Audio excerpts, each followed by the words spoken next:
Welcome to my channel S M tomato. ముందుగా అందరికీ నమస్తే. ఈరోజు సోమవారం 16వ తేదీ మార్చి నెల 2026 సంవత్సరం. ఈ వీడియోలో కోలార్, చింతామణి టమాటా మార్కెట్లలో టమాటా ధరలు ఎంతవరకు వేశారో చూద్దాం.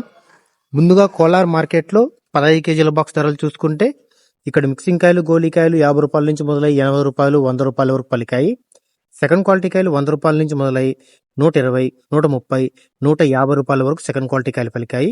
క్లాస్ కాయలు 150 రూపాయల నుంచి మొదలై 180, 200 రూపాయల వరకు క్లాస్ కాయలు పలికాయి. ఈరోజు కోలార్ మార్కెట్లో 15 కేజీల బాక్స్ సూపర్ టాప్ చూసుకుంటే 220 రూపాయలు ఇవ్వడం జరిగింది. 220 రూపీస్ టాప్ రేట్. ఇక చింతామణి మార్కెట్లో 14 కేజీల బాక్స్ ధరలు చూసుకుంటే మిక్సింగ్ కాయలు, పొడికాయలు 50 రూపాయల నుంచి మొదలై 70 రూపాయలు, 90 రూపాయల వరకు పలికాయి. సెకండ్ క్వాలిటీ కాయలు 90 రూపాయల నుంచి మొదలై 120, 130 రూపాయల వరకు సెకండ్ క్వాలిటీ కాయలు పలికాయి. క్లాస్ కాయలు 140 రూపాయల నుంచి మొదలై 150, 170 రూపాయల వరకు క్లాస్ కాయలు పలికాయి. ఈరోజు చింతామణి మార్కెట్లో 14 కేజీల బాక్స్ సూపర్ టాప్ చూసుకుంటే 180 రూపాయలు ఇవ్వడం జరిగింది. 180 రూపీస్ టాప్ రేట్. నా ఇన్ఫర్మేషన్ మీకు నచ్చితే లైక్ చేయండి, ప్లీజ్ సబ్స్క్రైబ్ చేయండి.